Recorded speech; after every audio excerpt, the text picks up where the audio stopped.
여러분 반갑습니다. 오늘 같이 보실 하나님의 말씀은 누가복음 1장 26절에서 28절입니다. 여섯째 달에 천사 가브리엘이 하나님의 보내심을 받아 갈릴리 나사렛이란 동네에 가서 다윗의 자손 요셉이라 하는 사람과 약혼한 처녀에게 이르니 그 처녀의 이름은 마리아라.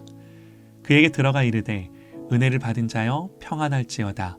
주께서 너와 함께 하시도다 하니. 아멘. 오늘도 역시 주님이 오시는 길목에 서서라는 제목으로 하나님의 말씀 나눕니다. 그리스도의 이 땅에 오심은 말씀의 성취입니다.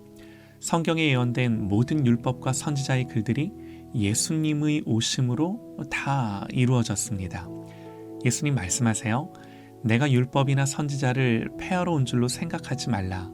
폐하러 온 것이 아니요 완전하게 하려 함이라. 진실로 너희에게 이르노니 천지가 없어지기 전에는 율법의 1.1획도 결코 없어지지 아니하고 다 이루리라. 주님이 그렇다면 그런 거죠. 주님이 오심으로 구약의 모든 말씀이 이루어졌고 이제 곧 주님이 다시 오셔서 아직 남겨진 그 성경의 모든 말씀들을 이루실 것입니다. 우리의 믿음은 바로 이 말씀을 믿는 믿음이고 또 우리의 소망이 여기에 있고 우리의 인생의 모든 방향이 여기에 있는 줄 믿습니다. 그래서 하나님은 당신의 말씀을 이루시는데요. 우리가 분명히 알아야 할 게 있어요. 하나님은 예수님이 오시기 전 가브리엘 천사를 두 사람에게 보내어 말씀에 기록된 대로 이루어질 것을 미리 알려주시는데요. 한 사람은 요한의 아버지 사가랴였습니다. 어느 날 천사가 제사장이었던 사가랴에게 나타나 내 아내 엘리사벳이 내게 아들을 낳아주리니 그 이름을 요한이라 하라 그럽니다. 말라기에 보면 내가 내 사자를 보내리니 그가 내 앞에서 길을 준비할 것이요 기록하는데 이 말씀이 사가랴의 아들 요한을 통해 이루어질 것을 그 부친에게 미리 알려주신 거죠. 그런데 그때 사가랴가 대답하기를 내가 이것을 어떻게 알리요? 내가 이것을 어떻게 믿을 수 있겠습니까? 그러는 거죠. 나는 늙었고 내 아내도 나이가 많은데 어떻게 이런 일이 나에게 있을 수 있습니까? 하는 거예요. 그랬더니 천사가 나는 하나님 앞에 서 있는 가브리엘이라 이 좋은 소식을 전하여 내게 말하라고 보내심을 받았노라.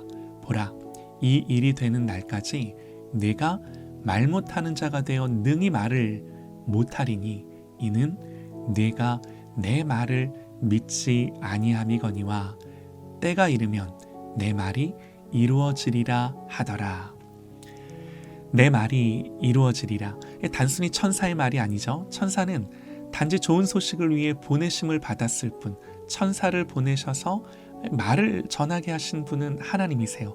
고로 하나님의 말씀인 거죠.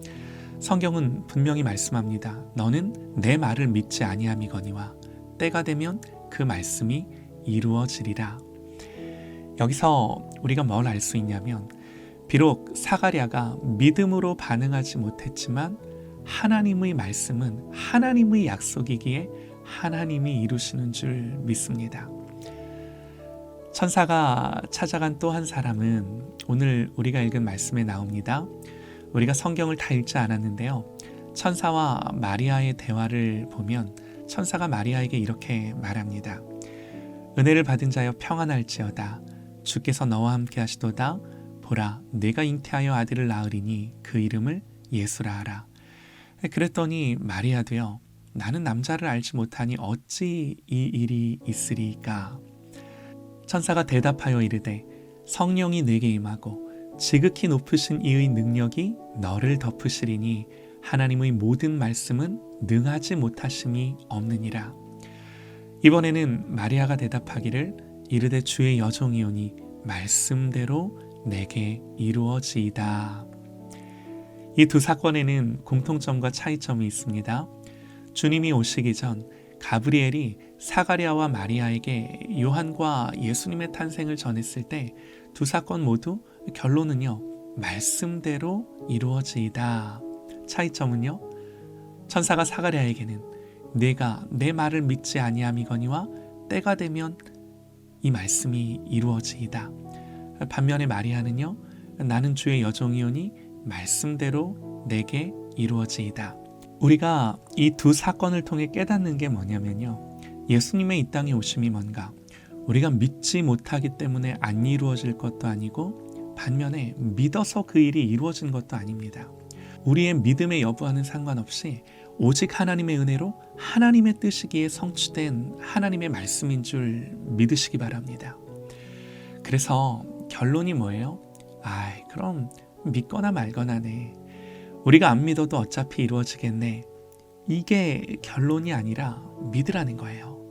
우리의 연약함, 설령 연약한 믿음이라 할지라도 나의 어떤 상태나 조건에 관계없이 능력이 많으신 하나님이 반드시 이루는 말씀인 것을 믿고 흔들리지 말고 믿음에 굳게 서라는 것입니다. 할렐루야, 아멘입니다. 하나님이 하나님의 말씀을 이루시는데 우리의 어떤 조건에 상관없이 오직 하나님의 주권과 통치와 은혜로 이루십니다. 오늘 말씀을 보면요, 예수님의 오심은 연약한 한 여인이었던 마리아를 통해서입니다. 그런데 성경의 표현이 재밌습니다.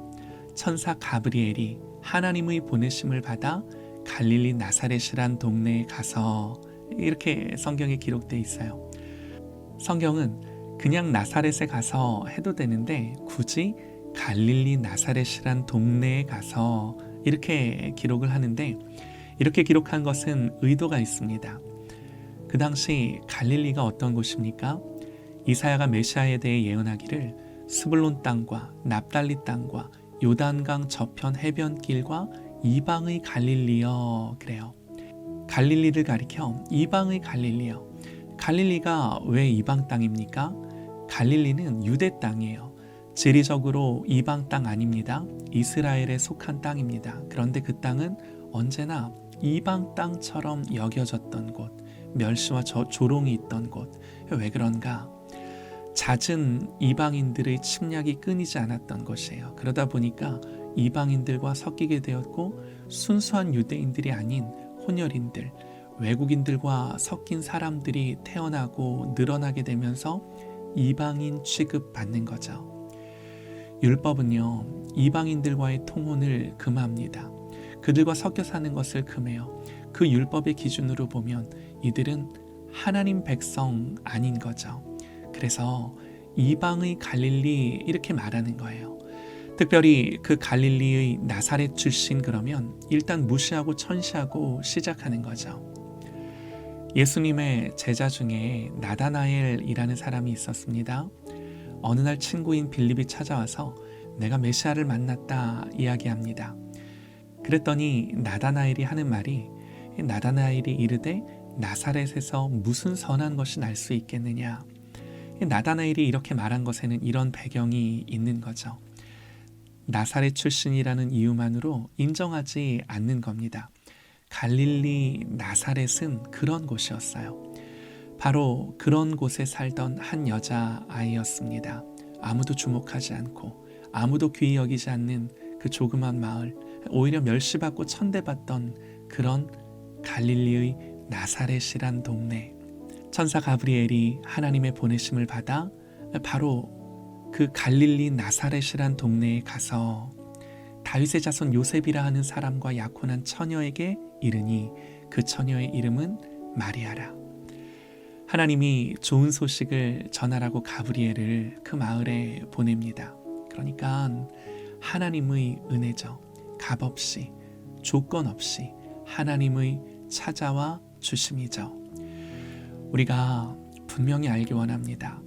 메시아의 이 땅에 오심은요, 세상에 보기에는 연약하고 보잘것없는 것 같아도 그것을 통해 얼마든지 일하시고 역사하시는 하나님의 성취세요.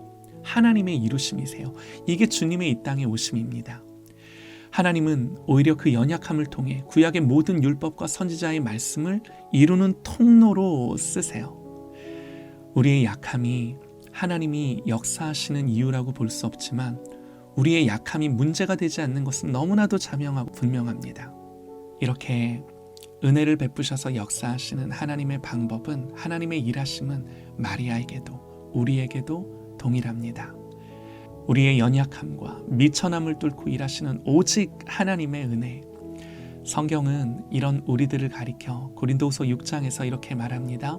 세상이 보기에는 우리가 속이는 자 같으나 참되고 무명한 자 같으나 유명한 자요, 죽은 자 같으나 보라 우리가 살아있고 징계를 받는 자 같으나 죽임을 당하지 아니하고 근심하는 자 같으나 항상 기뻐하고 가난한 자 같으나 많은 사람을 부요하게 하고 아무것도 없는 자 같으나 모든 것을 가진 자로다. 사랑하는 여러분, 오늘 말씀이 주는 교훈은 자명합니다. 내가 연약해도 부족해도 나를 위해 하나님이 친히 이 사람이 되신 열심, 나를 위해 십자가를 지신 하나님의 이 열심, 이 하나님의 열심이 나의 연약함에도 불구하고 모든 하나님의 의와 뜻을 이루는 것입니다. 이사야는 그리스도의 오심을 이렇게 예언합니다.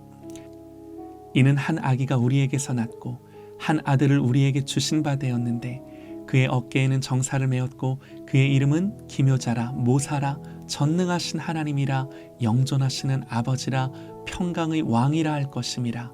그 정사와 평강의 더함이 무궁하며 또 다윗의 왕좌와 그의 나라에 군림하여 그 나라를 굳게 세우고 지금 이후로 영원히 정의와 공의로 그것을 보존하실 것이라.